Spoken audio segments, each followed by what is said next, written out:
How to find your Snapchat username and password. So if you want to find your Snapchat username or password, then first of all open up your Snapchat application, and then after opening, now you can simply go to your profile, which is on the upper left, and here you will have a username. Right below your name you will have a username, so that is your Snapchat username.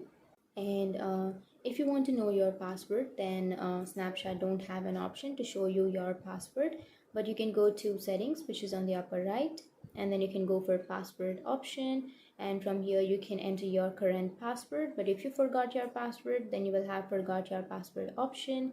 You can simply tap on forgot password, and then you will get a code through your phone number or your email address, and after entering that code, your password will be changed. So from here you can know your password by this method, and your username is just in your profile, and that's it. That's how you know your username and password. And if you have any questions, feel free to comment below. Thanks for watching.